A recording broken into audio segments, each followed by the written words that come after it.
What do you do when you have pain and suffering from an L4-L5 disc bulge or even an L5-S1 disc bulge? You've already had an injection, either a cortisone shot or an epidural in the lower back region, and you still have symptoms. That's exactly what Beverly asked on my channel recently. So let me read her comment. Recent slip and fall at work. After MRI, I have a bulging disc, L4-L5 injury. I have already had my first injection. I feel no difference.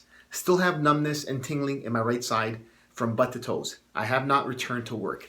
And I get these types of cases and patients coming into my office on a weekly basis. And I can understand the struggle. First of all, I want you to understand that if this is you, whether it's Beverly or anyone else, it's not your fault.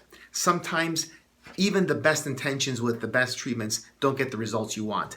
But when it comes to treating an injury of an L4-L5 disc bulge or L5-S1 disc bulge or herniation and the associated symptoms like numbness, tingling, which are progressive symptoms when they go to your calf and leg and foot and toes, when it comes to that, patching it up with medicine, pain relievers, or injections at best may help relieve pain at best, but in some cases like you saw here, it doesn't even do that. So what's required is to get to the root cause of the problem. And oftentimes, the root cause of the problem is in the spine. So if I just show you here, this chart over here, here's a nerve chart. So the lower lumbar region right over here, these nerves, L4, L5, S1, S2, S3, they form the sciatic nerve. So when there's irritation in this area here, it will shoot pain down the leg, or there'll be numbness and tingling down the leg depending on which nerve is involved. So what affects the nerve? Well, there can be alignment problems that are causing disc injuries, and oftentimes what's missed is a proper structural analysis of the spine. So here's a spine. Spine should be straight from the front, have this natural lateral curve over here, an elliptical curve,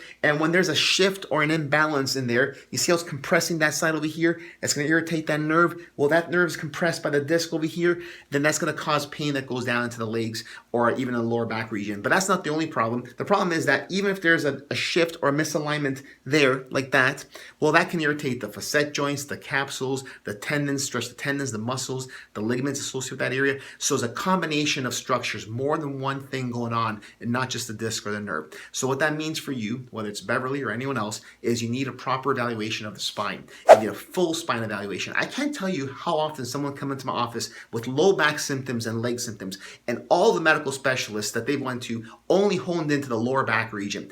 And what did that get them? It got them nowhere. Years and years of therapy sometimes, because all they're doing is focusing on the low back region. Well, you have to look at the full spine. You're a full human being with a full spine. So you need to see what the neck, the thoracic, mid-back, and the low back is doing from the front and side position. And that's what a great structural examination will do for you. So I hope this sheds some light. Basically, what's going to be required is to get a full structural assessment of your spine, a full postural assessment, see what the correlation is with that injury in the disc and the symptoms in the back and leg, and then now start working on correcting that. And you can look for a corrective care chiropractor in your area. And if you need help with that, just comment below and I'll see if I can refer you to a directory, and hopefully you can find a corrective care chiropractor in your area. Now, stay tuned for more of these Ask Dr. Walter episodes. And if you want to catch all of the past episodes, go right here to this playlist right here. You can start from number 1, watch one of them, watch 2 of them, or watch all of them. But you go right here to that playlist to watch more of the Dr. Walter, Ask Dr. Walter episodes.